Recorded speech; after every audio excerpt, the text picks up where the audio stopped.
Hi students, Professor Laney here. Again, this is Chapter 5, Part 2, and I apologize that it took Part 2 to do it, but this is a rather large one, and I want to make sure that all the information is in there because, again, this is one of our good foundation pieces for speech and language.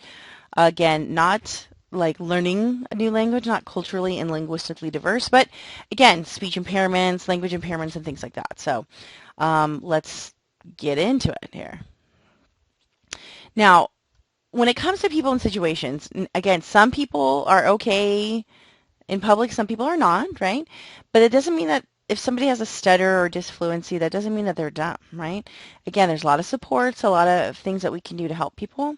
The book really talks about our society obviously has had an interesting history with people with disabilities. So just remember there's things like in our culture, this movie, The King's Speech, was very good. If you haven't seen it, this particular actor got Best Actor that year, and that was a really big deal. And all three of these actors are very good, but it was a real thing. It was the King of England had a stammer, they called it, and it was how he was able to get through it. So again, if you haven't watched that movie, please do. Just remember, again, with people first language, you can have broken words, but it's still a whole person. Okay, so keep that in mind. And again, how did speech and language impairments come about, and what's our history with that? So again, it's always been around, but it was first noticed about 100 years ago, and it has slowly and more rapidly, more recently, picked up speed in terms of how we can help professional organizations. Again, and after around the mid 70s, after IDEA, students were included in public schools. So, and again, now we had to look at what were the roles in the schools that would help with that. So you can have an SLP in the school. You can also have an SLP in the medical community. And this is their logo, okay, for ASHA. That's oftentimes what speech therapy looks like. She's making him work with his respiratory system. Pretty cool, right? So it's not just something we're learning in a book. It actually happens. This kid, sometimes he might need more movement in his lungs to get some air out. Okay, good. And now this right here, I found it was really cool because it talks about the career and the future of SLP. So that's actually kind of cool. Let's see if I can get that going.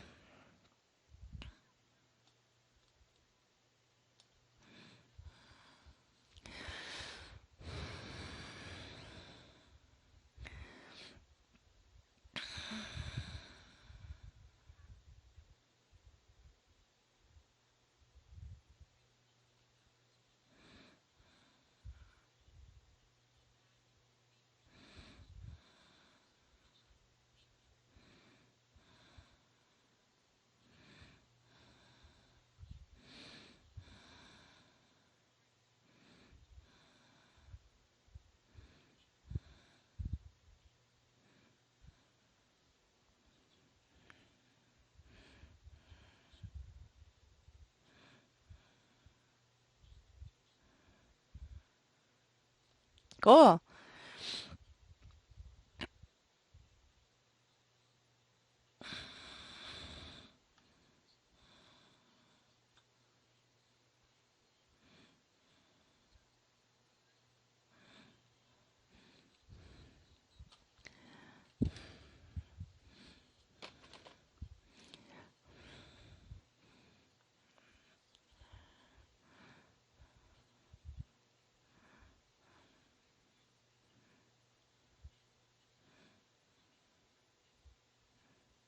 Oh, see, so many cool different things that you can do with audiology or speech path and things like that. So again, if you're interested, look on our website, sac.edu for programs. And I think you can work with kids, you can work with adults, you can work with typical learners. And it just depends. There's so much to do in that industry.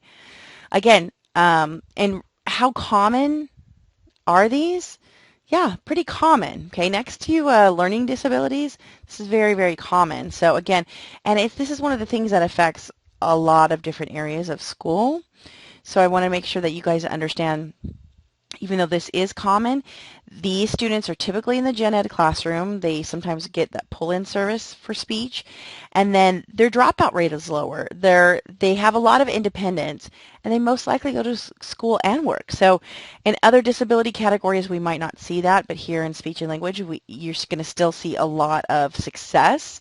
And again, sometimes these things, they go away. But here is the prevalence here. Again, remember I said learning disabilities, pretty large, but speech and language is the second one, right?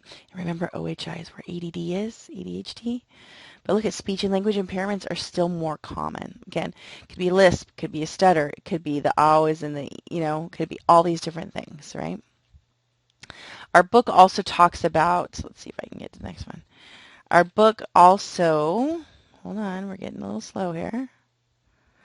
Our book also has a chart, sorry, let's go back.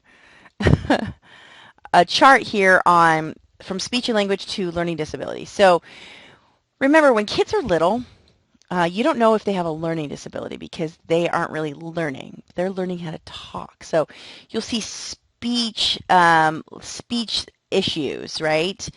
You won't see learning disabilities. That's why they have 0. You don't know it's 0. Like a kid who's just learning to read is still figuring it out, and it might sound kind of funky at 3, but by the time that they're 6 and 7, you're going to start to see that they can't learn as well, right? So here by around age, this is age of 9, this is around 4th grade, you're going to see these learning disabilities really show up here, right? Third, 4th grade. Conversely, speech or language impairments, you're going to get a lot of kids by the age of 3. Look at this. This is a lot, right? It's almost, I think the book said 10 times as many. At the age of 3, you're going to hear the ows and the s's and the lisp and things like that. So that's a lot more common, see? And so then you're going to get more identification, and then what happens here, 6, 7, oh, we put them in speech therapy. So then this kind of comes down. So you'll see specific speech impairments kind of go down pretty low. They don't go to 0, but right around here is when you're going to see that cross of that speech part. Does it turn into a learning disability? It can. So they kind of converge here at about 3rd grade, 4th grade, maybe a little bit 5th grade. So again, I'm glad that the book talked about this, because when a kid is little, we're working on their speech, right? And when they're school age, we're working on their learning. So you won't see learning disabilities for a while, but you might see the speech happen first. Okay. And now the services. Remember we talked about related services in the classroom, out of the classroom, in the school, outside the school, that kind of situation. Early intervention. We're going to see that with just about every chapter. So let's dig in. Again, you're going to see the speech and language when they're learning how to speak. If they have some issues right at the beginning, you'll see it. Okay. But again, the better the intervention, the quicker, the better the results. So again, we saw that video on Jasenia in the last piece. And again, early intervention, she said by 2, she really got in there. I mean, early intervention could be a little bit earlier, but 2 is pretty good. I like that. Now again, if they're under 6, they're still learning. And by the way, a lisp wasn't even listed in here, but it can go away because when they're losing their teeth and their grown teeth haven't even come in, their mouth hasn't even grown a whole lot. So again, they won't even work on a lisp until 2nd grade. And again, if you can understand a child, even if they have a lisp, then you're okay, right? It has to be about an 80% approximation that other people can understand a child, or else they won't work on it. It's just part of them, okay? And again, some kids catch up, and some kids, they kind of still have some challenges and they need a lot more supports, but some identifiers could turn into learning disabilities, so just keep an eye on it, okay? Speech doesn't mean learning disabilities, but speech can mean learning disabilities. So this right here is the typical, this is similar to what the book has, so the typical development of words, so like of sounds. So mama, papa, hot, water, that's pretty early. Then N will kind of come in and you'll get the, right? Ng. This is a phonetic, ing, 3, 4, they're working on it, right? And look at this. Doesn't happen till like 6 or 7, right? Isn't that cool? And then that and zh, right? So these are different sounds that come with how a child learns. Again, the ER, if they still say O, like I wanted to go in the water and they're 6, it's okay. But by the age of 8, that's what we're looking at. Look at that. It's pretty, that tells you how hard that can be for some kids. Okay. And then let's see, age of the sound mastery. I kind of put it here. This is really cute, huh? With the ages 2, 3, 4, 5, 6, 7, 8. Mastery means they're not really mastering sounds until 3, right? Same thing. And then this is the parts of the mouth, right? That has to do with these sounds. And there's a lot more information. Again, if you're into speech therapy, you guys can do your own research and do your own searches on this. It's really fascinating, all the different types and different studies there. Now, language delays are just language delays. They're just slowed skills, and kids can catch up. It's very easy. But I wanted, this was the best chart that I could get. That wasn't our book chart, but and it really only talks about Down syndrome kids. But this is, I just wanted to show you the difference here between a typical range and a child who has a disability. Again, so when it comes to the language, the first word comes in here between 1 and 3 years. First word. Okay, that word, not sound, and not like mama wah wah, like word, like a clear, concise word. Yeah, until 1. It's okay. So look at, it's okay. These students here, they're just a little bit behind, and that's all right. 2-word phrases, 15 to 32 months, that's right under 3 years, a little bit over 1 year to a little bit under 3 years. Look at 2-word phrases. Again, children with disabilities have a delay that's almost twice as long.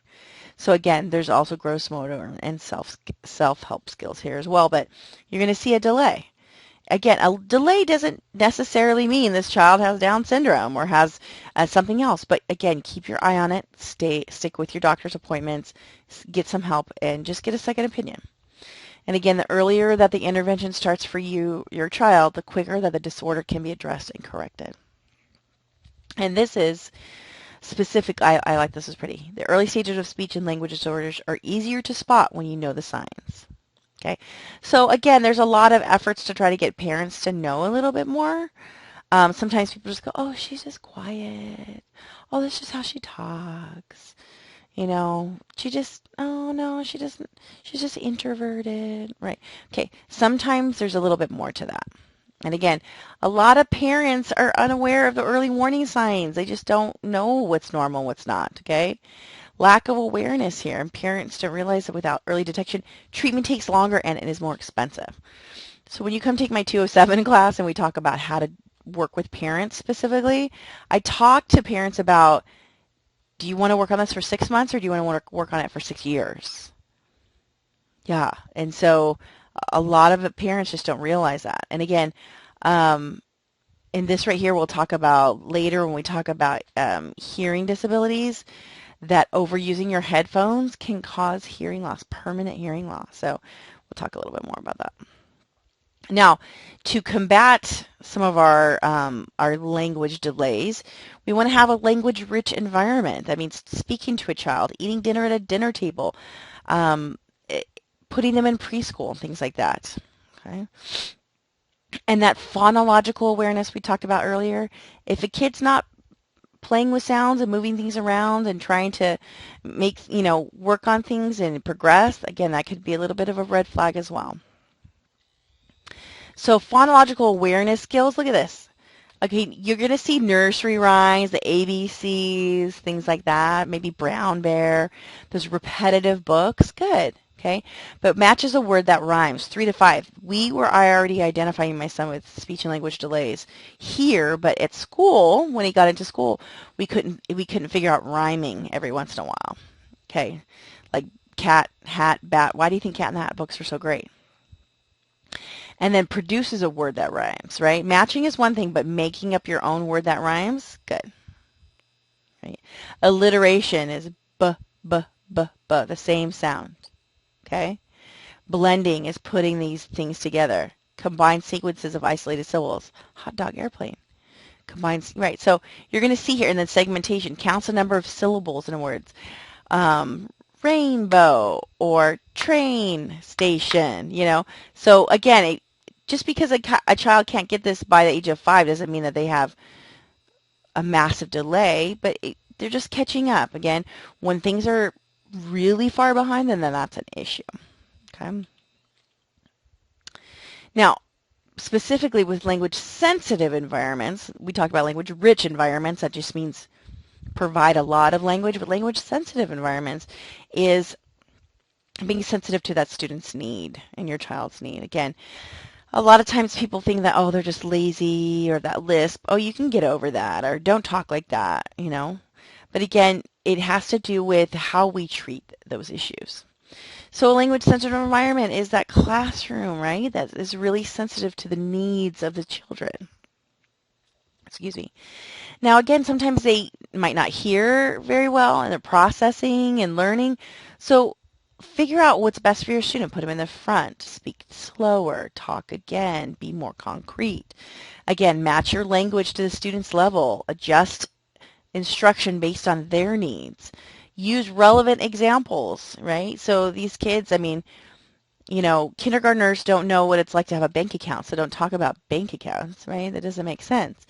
But they do know what it's like to have pennies in their pocket, maybe, or rocks that they collected. So if you're talking about money or adding or subtracting, you don't talk about like interest rate bearing accounts and things like that, or really high level things. You talk about it at their level. Be very specific. And I had an issue yesterday with my son's teacher. I said, you left a note on his paper that says, please redo. Well, he told me, oh, since that note was right here by my name, I just redid my name. I was like, no, can you be more specific with him? Can you give us a blank worksheet? Because his work needed a blank worksheet, and he needed to understand and repeat back to her what the expectation was. And then avoid indirect expressions. Boy, you're so slow. You're like molasses. I mean, but if you're saying, hey, you need to speed up your work a little bit, you need to focus on working on your work so you can complete your task, then don't say, molasses pants, right? Be very concrete and be very specific. This is kind of a cool little video that I found here. Oops, let's see, let me go back. The talk box, I thought it was kind of cute. This is a Canadian program, but I really wanted to share this because it's effective.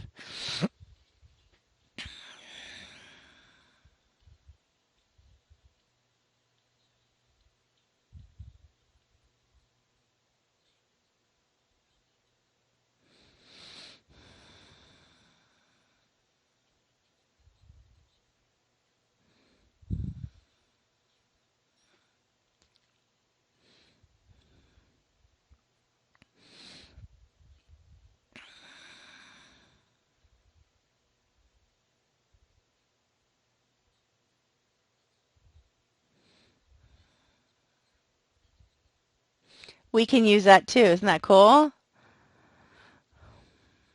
Yeah.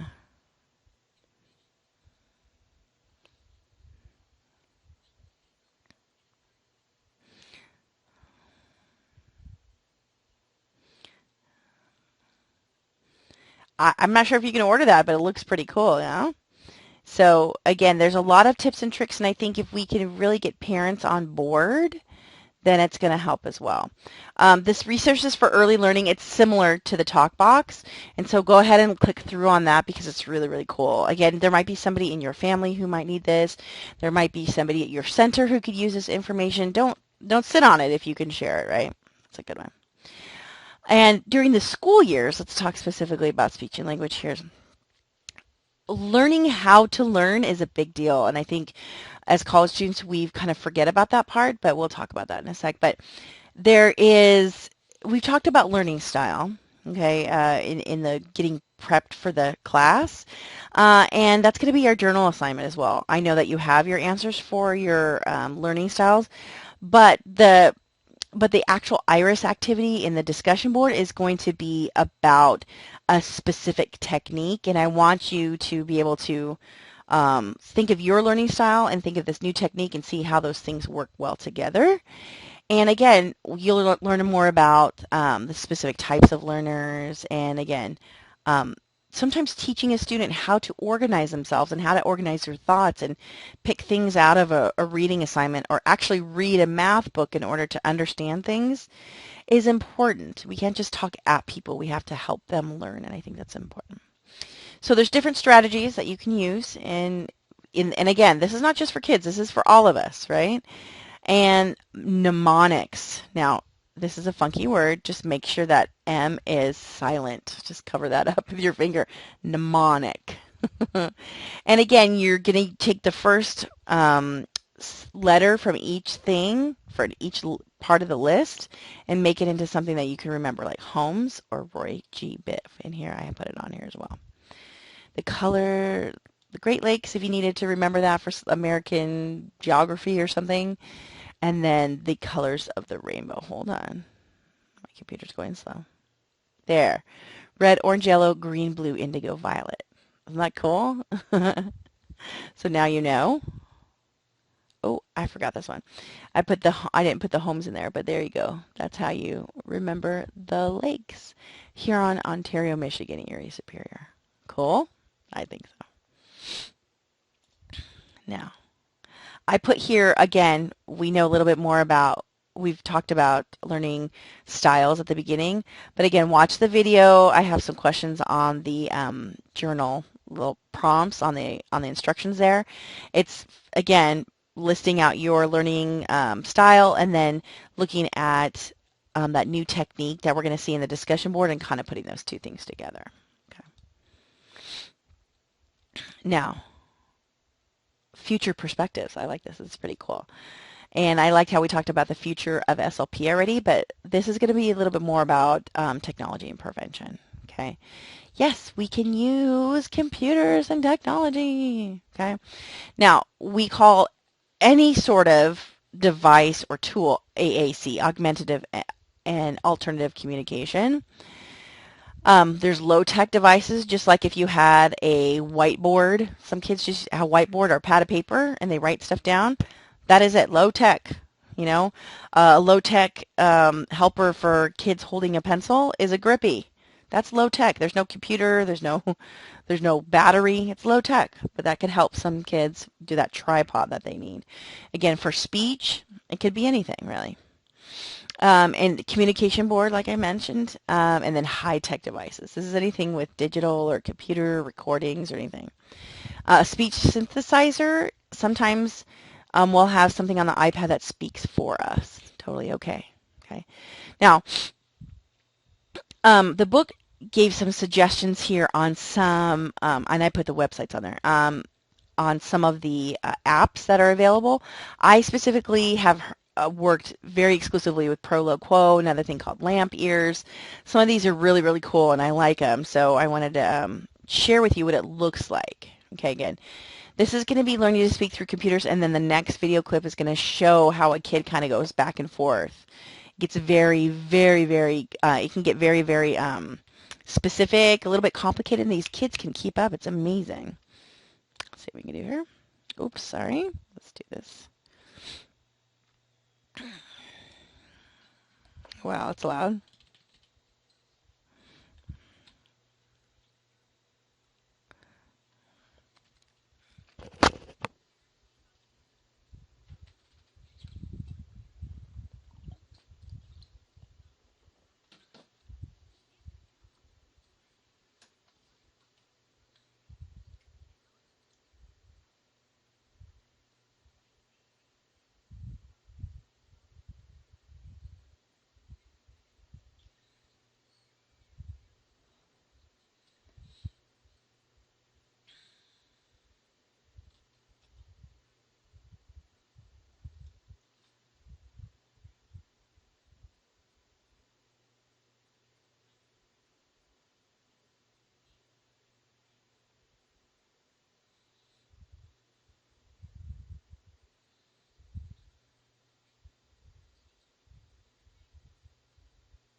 So, and that's I like that one because it talked about teaching them how to even use the device, right?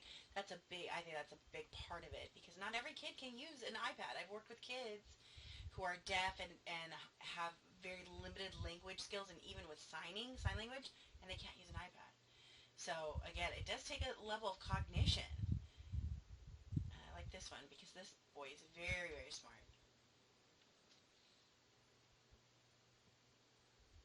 This is pro loquo.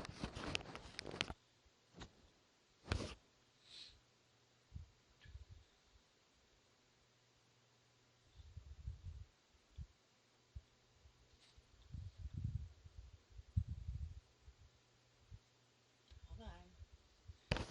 Slowing down. He actually, this, let's see if we can watch it. There we go.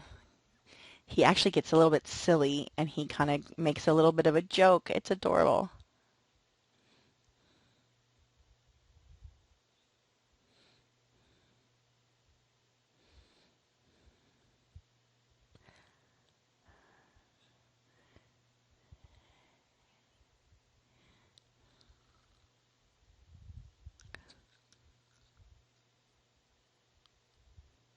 See how he's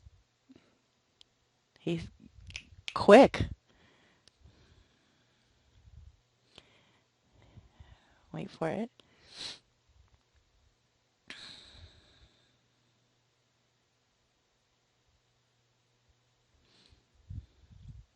He'll make the whole sentence. It's adorable.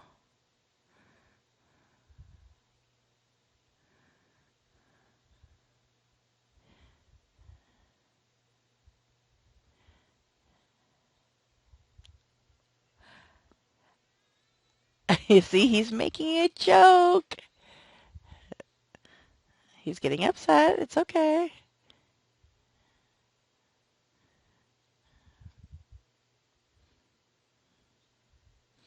There we go.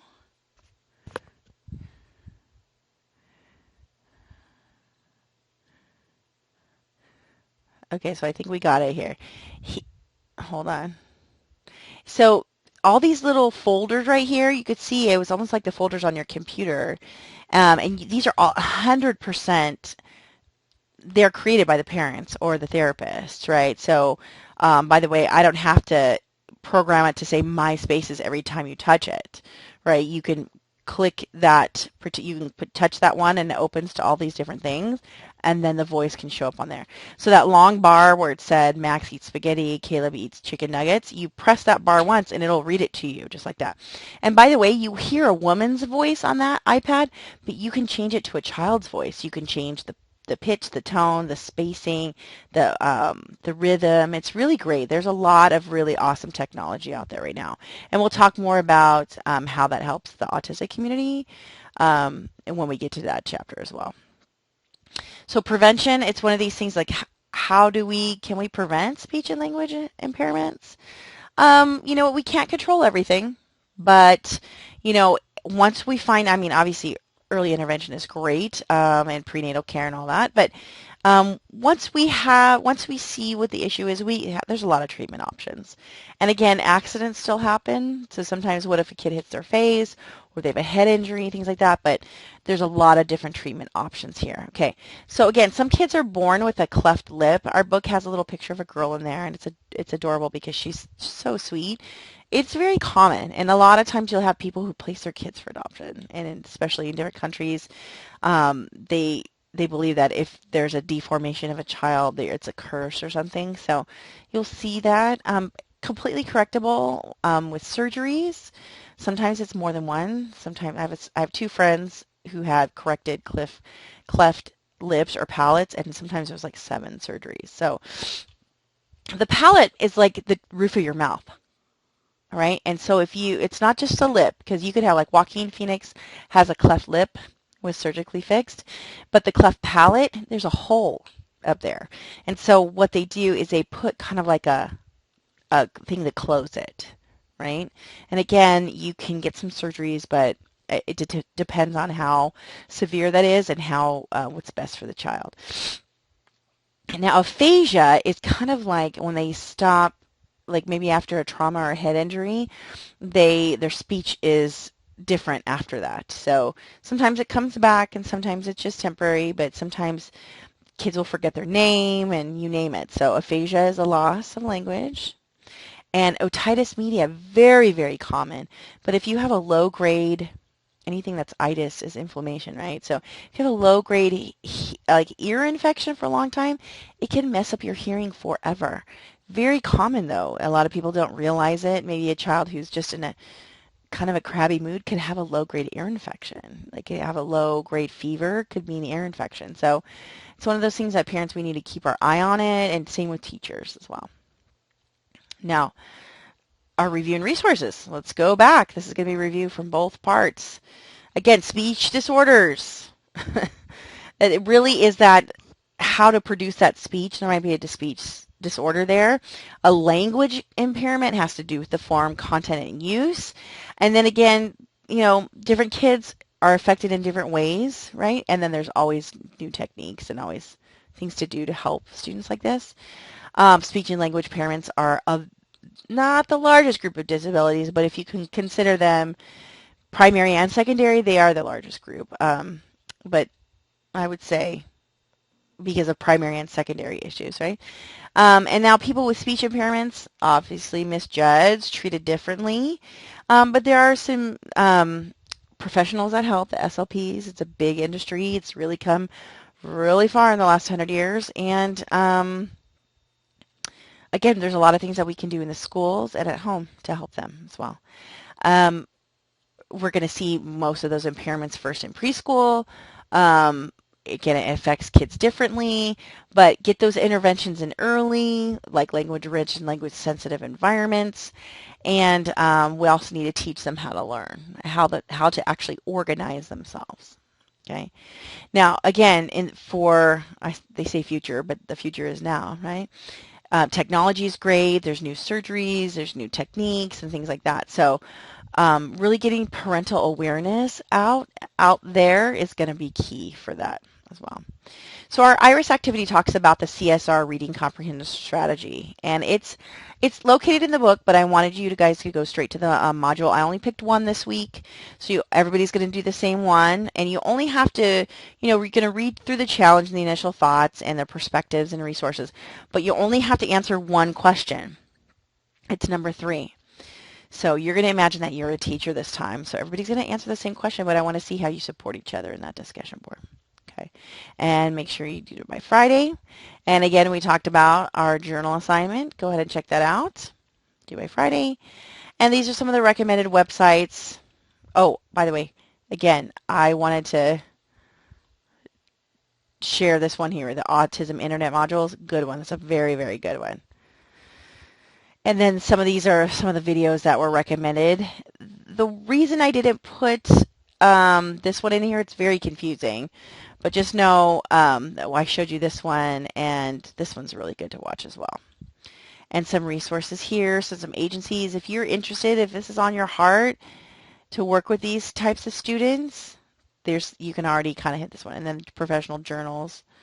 This one's all about magazines that are out there. Okay. Again, if you're interested in doing any sort of research or even your future career in that, yeah, the journals are the way to start on that one. Okay, so, sorry, we're going back there, or not. We're almost done here. So this is your chapter 5. This is the whole shebang. Again, I apologize, it had to be in 2 parts, but it was just going so slow, and could you imagine? It was already slow enough if I didn't split it in half, and trust me, it took way, way too long to figure that out, but hey, we got it done, and again, make sure you get your quiz 5 due by Sunday, 8 p.m. I should be able to have that posted as soon as possible. All right, and again, I will see you in the virtual world.